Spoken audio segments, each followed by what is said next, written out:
María Teresa Rubio Durán, de 70 años, en Atizapán de Zaragoza. Yo sé que es una propuesta bárbara la del Bronco, pero ¿qué más barbarie, qué más brutalidad o salvajismo que matarse por problemas viales, por una mirada, por drogas, que secuestrar a 3 estudiantes y desintegrar sus cuerpos en ácido? ¿Que eso no es barbarie? Bueno, se puede contestar, ¿no? Claro que es barbarie, pero la barbarie pues no va a desaparecer si el Estado asume prácticas bárbaras, ¿no? No, la idea es erradicar la barbarie, no afiliarse a la misma. 53 años, Gustavo Salgado García, de Florida. Mario, ¿es menos bárbaro lo que hacen los delincuentes? Se les debe castigar en la misma crueldad de los delitos que cometen. No, porque precisamente lo que se trata de erradicar es la barbarie. Los países más civilizados del mundo son los que menos barbarie aplican en sus sistemas penales y hay una mejor convivencia y menor delincuencia. Si el Estado asume las prácticas bárbaras de los criminales, pues se hace indistinguible de los mismos. Y pues de la barbarie al robo, al asesinato de gente inocente en las calles, a la detención en sus domicilios de cualquier persona que no esté de acuerdo con la ideología oficial, pues solo hay un paso. Cualquiera que no esté de acuerdo conmigo, vamos a torturarlo y a cortarle las manos. Parece que quisieran revivir el Código Hammurabi. Sí, pero pues es el amanecer de la civilización humana, donde la justicia no tenía otra forma de expresarse. No había penales, no había formas de readaptación, no había formas de ejecución de las personas de forma humanitaria.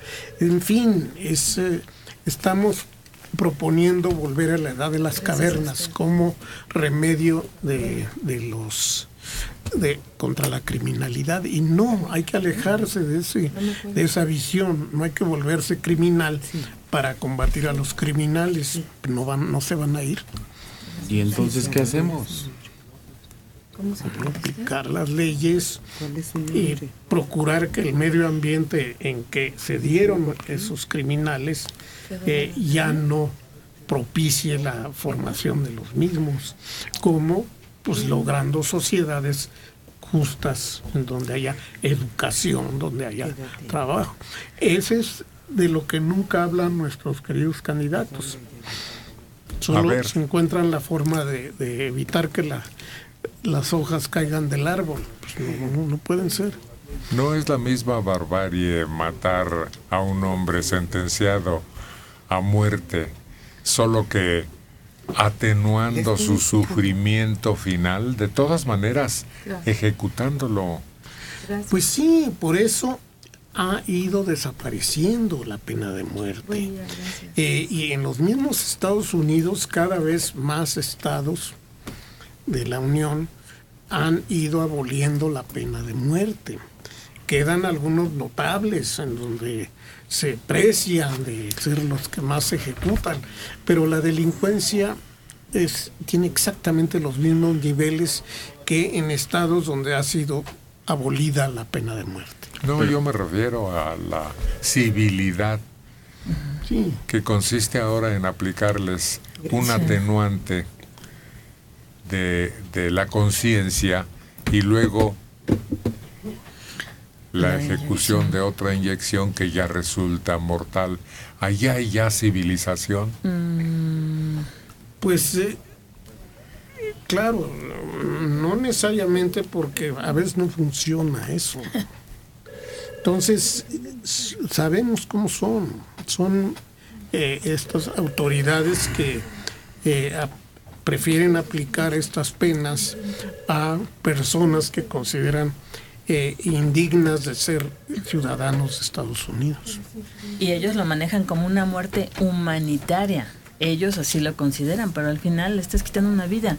Y fíjate que en las sociedades que son más civilizadas, el caso es que cuando llegan a detener a un delincuente, que en ese proceso en que va a cumplir su castigo, haya una reinserción a la sociedad, una especie de convencimiento de que el delincuente vea que hizo mal y que trate de cambiar esos mecanismos para poder regresar a una sociedad en donde él no cabía, pero ya con otros fines, con otras actividades. Hace poco en los Países Bajos se dio un caso de un hombre que tuvo encerrado a un niño mucho tiempo en el sótano y abusaba de él. Y bueno, cuando lo descubrieron y se dio el caso, lo que querían era que lo mataran. No que lo encerraran, no que lo reformaran, que lo mataran. Hasta hay una película que representa el hecho. Y entonces no creo que sean tan civilizados los países adelantados cuando están indignados, como están indignados en el Estado de México, como están indignados en Tamaulipas. Entonces hay que considerar que la indignación es importante, porque los países que han crecido más rápido, Malasia, China, tienen penas severas, muy severas. Y eso es lo único que ha impedido que el crimen desborde. Esto no admite ni siquiera discusión. O sea, los países que han combatido de mejor manera el crimen y casi lo han erradicado son los países que tienen no penas, sanciones más humanitarias. No son los países que aplican ni la pena de muerte, ni menos la amputación o eso. Los países que lograron prácticamente erradicar el crimen, que son los nórdicos, los Noruega, todos estos, lo hicieron a través de sanciones humanitarias, de cárceles que son casi hoteles y donde hay un tratamiento psiquiátrico y todo, y han casi vaciados. Hay una cárcel que creo que tiene un preso nada más. Entonces a indultar. Sí, no, y a mejorar las cárceles. Pero empezamos mal el discurso. Sí, es que tu discurso ya no puede seguir. Desde el momento que dices, esto no admite discusión. Entonces, ¿para qué lo estamos discutiendo? Estamos perdiendo el tiempo. Nos estás diciendo que estamos perdiendo el tiempo discutiéndolo. Pues ¿Cómo? No. Y estás comparando mal. Noruega no tiene ni la población del Valle de Chalco, por amor de Dios, ni la superficie, ni el desarrollo económico. ¿Cómo vas a comparar Ecatepec con Finlandia? Por favor, aunque la pura educación es distinta y la religión es distinta. 68 años, José Cruz Jiménez de Iztacalco. Más bárbaro me parecen los diputados, senadores y asambleístas que propusieron el aborto y la adopción de niños por parte de homosexuales. Pues ¿qué educación se les dará? Y la más tonta ocurrencia de ya sabes quién es la amnistía para los criminales, como por ejemplo los que torturaron y asesinaron a los estudiantes de cine o a los que desaparecieron a los 43 de Ayotzinapa. Deberían hacer una consulta nacional para saber qué piensan los mexicanos sobre esto. A ver, que les pregunten a los padres de las víctimas. Me parece espantosa la llamada esta. Espantosa, para mí. Porque los derechos son obligatorios, los derechos nos dan garantías. No, pelear contra los derechos. ¿Qué educación va a dar un hogar homoparental a un niño? El mismo que le da uno distinto. Por favor, es que eso, pensar todavía eso, estamos atrasados, muy atrasados. El aborto permitió que todas, vimos el número infame que son de las mujeres que están registradas, que se han practicado el aborto. ¿Cuántas de esas se hubieran muerto? ¿Cuántas de esas hubieran terminado mal? ¿Qué hubiera pasado con todos esos niños si hubieran nacido? Y luego lo de la amnistía para rápido. Yo estoy de acuerdo. Ayer me lo explicaron alguien inteligente y estoy de acuerdo, porque no es amnistía la palabra correcta. Bueno, el problema no es quién tiene razón y cuáles son los motivos de una inconformidad. El problema real aquí es que la sociedad ya está enfrentada. Ya hay resentimiento de un lado, incomodidad del otro lado, o protesta por esta parte. Estamos dividiéndonos cada día más porque están chocando nuestros intereses o nuestra forma de pensar contra nuestros propios conciudadanos. En vez de observar lo que hay con realmente derecho y apego a la ley, y sobre todo en un momento en que estamos a punto de seleccionar nuestro futuro los próximos 6 años. Sí, es interesante ver que en la Constitución se dice que los derechos humanos no pueden ser sometidos a consulta en una especie de referéndum, a consulta popular, para ver si se derogan o no. Entonces, no tiene sentido discutir esto. No va a ocurrir que se implante la mutilación como pena para cualquier tipo de criminal. No va a ocurrir que se reimplante la tortura. No va a ocurrir legalmente, por lo menos. Pero el enfrentamiento de ciudadanos sí existe. Y eso es muy peligroso. En las mismas familias se está dando enfrentamiento. Se sientan a comer y terminan aventándose la sopa porque estamos dividiendo opiniones en el sentido político cuando no deberíamos de pelearnos. Las garantías que se les brindan a otros no me tienen por qué afectar a mí. Sí, además en la Constitución establece el principio de progresividad por el cual una vez que un Estado saca del catálogo de penas a la pena de muerte, no puede volverla a imponer. Está prohibido internacionalmente y nosotros tenemos firmados todos estos tratados que nos prohíben reimplantar la pena de muerte. ¿Quién sabe? No puedes decir lo que va a suceder en el futuro.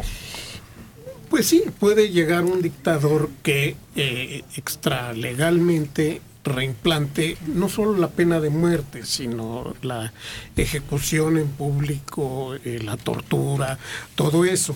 Es una desgracia que vemos en 1984, la novela, pero debemos desear o esperar que eso de ninguna manera ocurra.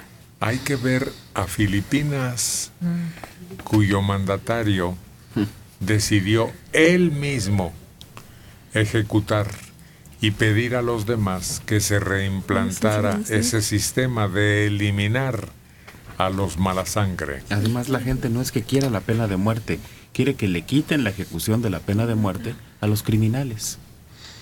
Que la tienen en vigor. Exacto. Exacto. 49 años, Juan González Fernández de Tlalnepantla. Héctor mencionó en repetidas ocasiones que se necesita un dictador para el país.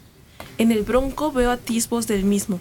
Por ejemplo, es narcisista y tiene hambre de poder. Si cualquiera de los candidatos está tan mal como él, al menos Bronco podría hacer un cambio. De entrada les daría una sacudida a los políticos. Ya sacudió a los neoleoneses, los dejó colgados de la brocha.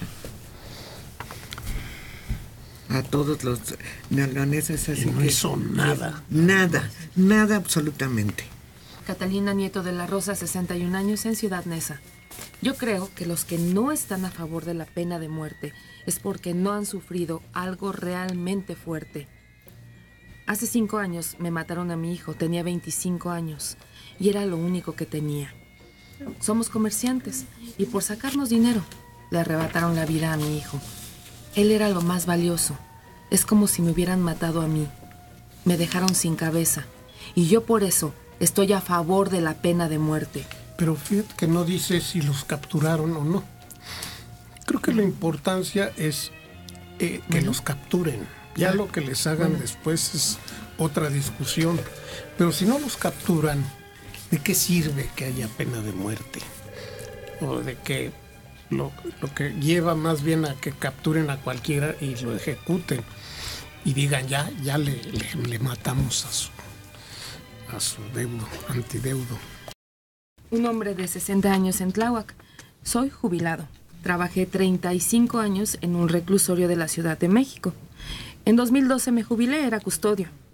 Cuando entré a trabajar, la mayoría estaba llegando de Lecumberri y hubo sobrepoblación. El delincuente nato nunca se va a rehabilitar porque no tiene sentimientos. Dentro de la cárcel siguen extorsionando. Bueno, hasta a los sacerdotes que van a dar misa les robaban la cartera. Mario solo opina, pero no piensa en las personas que se han metido a sus casas y han matado a sus familias. Repito, esas personas nunca van a cambiar. La solución es fuego contra fuego. Matando al perro, se acaba la rabia. Sí, pero el problema es agarrar al perro. Oímos todos los días crímenes. ¿Capturan a alguno? No. Así sea que lo condenen a 100 años o que lo maten o que hagan, necesitan primero capturarlo. Y yo me pregunto, en su caso, ¿capturaron a las personas que le causaron daño? Eso no lo aclara. Y además no solo hay que capturar al perro, hay que capturar al perro que mordió. Porque en un sistema como el nuestro, ante la presión social, no es azaroso que agarren a cualquiera y digan, miren, ya los agarramos y ya está todo bien. Al perro rabioso hay que darle chicharrón, haya mordido o no haya mordido a nadie.